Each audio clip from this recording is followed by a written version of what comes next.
Hey tubes, as you can see we're back on the 2003 CTS Cadillac quarter panel. In the picture we have the panel mounted up there. It's just tacked on with some screws and stuff. We've used Clecos, we use screws, we use all kinds of things to get it up there. And I'm going to take you through the process a little bit and explain how we got to where we are. We're not ready to weld yet, but this is just part of the process of getting the panel ready. So go ahead, please enjoy the rest of the video here, and off we go. Tubes, we've worked on this a little bit more, and I want to show you how we got to where we're at right here with the screw holes and the crimping and the shaping and everything. So I want to show you what we started off with, some tools, some cutting tools. We got a crimper tool. I didn't like the way it crimped, so we added a piece of metal here to make it a little bit deeper, and I probably should have added one right in here too. And that would allow the step to be, instead of just a little one, it'd be a little bit further. We also used a ruler, and we used some original Dremel cutoff wheels, number 409, but we go through those pretty quick. And so what we went to was these diamond wheels right here. Comes in a 5-pack, I think it's $7, and they seem to work fairly well. The other thing, in order to secure the panel, we used two items. We used 3/32 Clecos, and we used some number 4 3/8 screws. And what the Clecos do is they allow you to take the panel on and off quicker, but the screws allow you to leave the panel on it and work to do some trimming and stuff. And we'll put the panel back on and we'll show you what we're talking about. But anyways, some people are probably asking, well, how did you get to the point you knew how far to cut this, and how did you know how much of the panel right here to trim off in order to make it fit properly? And I came up with this little tool right here, and it's a little gauge, and it's got a couple holes. And the first hole right here is where the crimp will be, and the second hole right here is where we actually cut the metal. Now when you put the sheet metal on here, and it's all sitting on here, and I think you've seen it in one of the other videos, I don't remember, I'm not sure what order I'm going to load this in, but when you put the sheet metal on here and you put this on, this is for the bottom piece, the car piece, or the main body, and then this hole right here is for the skin that you put over the top of it. And what you just use a little Sharpie right here. Let me get it open for you. And you'll go like this and just mark down, and it'll leave a little mark. And then you'll know how much of this to cut off.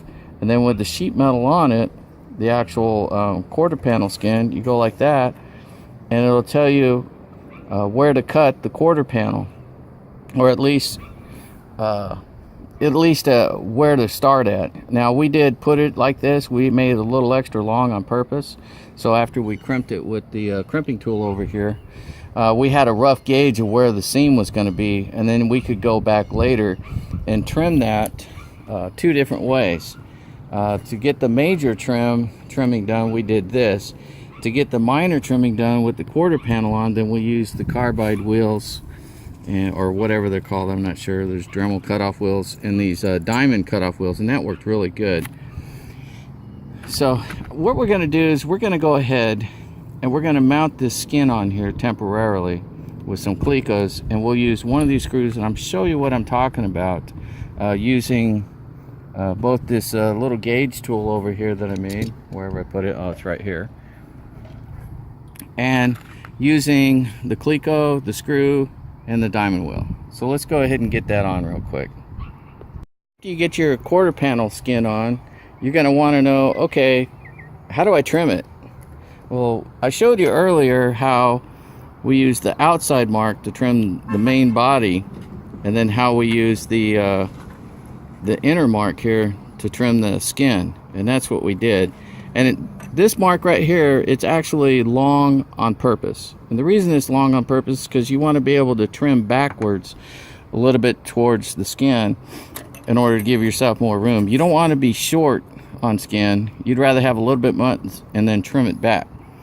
And what that does is, if you get a fairly straight line on this one and then this one, then when you crimp it, the crimp should stay fairly straight. So you can see that for the most part the crimp is fairly straight all the way down. As we're trimming though, we notice that, hey, okay, we got a little kind of screwy here, and it does wave a little bit, but it's not a big deal. It'll just fill in just fine. And the screws come in handy, because when you're actually doing your trimming like this, it allows you to get in here where the cleco doesn't really allow you to get in there.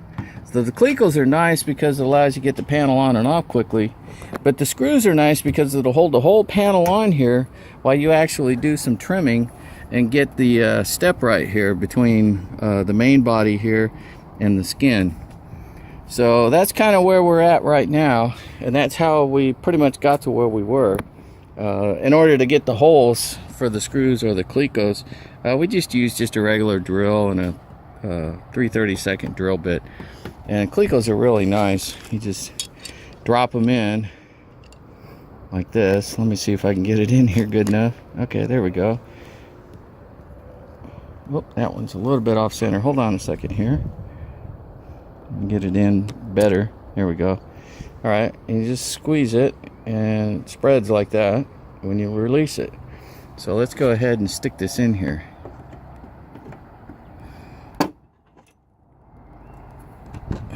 There you go.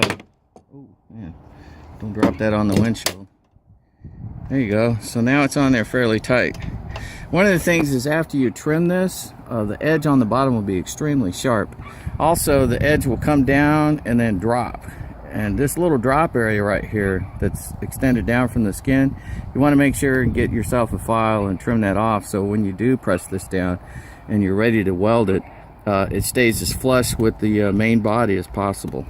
So, all right, we're just going to go ahead and finish reshaping just a little bit. You can see we've got a little bit of a gap down here that needs to be pushed in, and then this piece right here is bulging out just a little bit.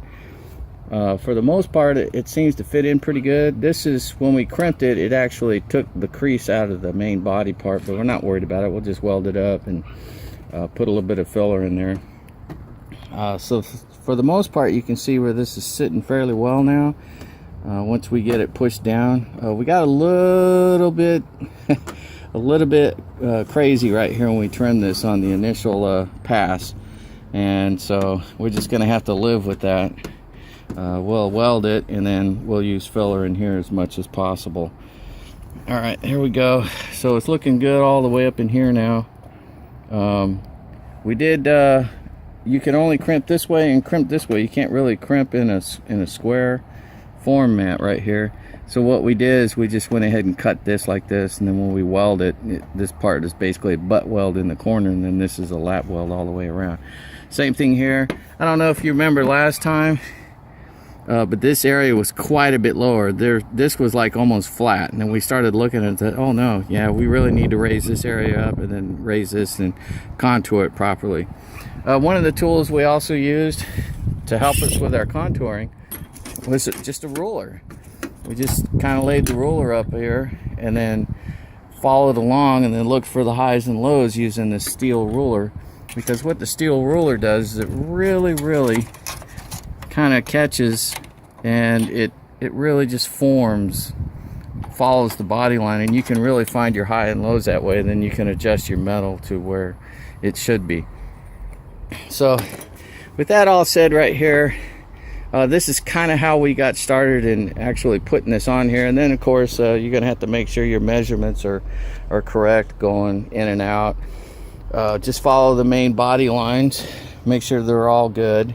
It's really important, if you do get a quarter panel off a donor car, try to get one that's not damaged at all. Like this one, there's no Bondo, there's nothing. I mean, the quarter panel was pristine other than one little dimple right here, and that's not enough to, you know, reshape the whole panel for us. So all right, we're gonna go ahead and press on with this, and we'll keep you updated on how we're doing and what we're doing and where we're going with it.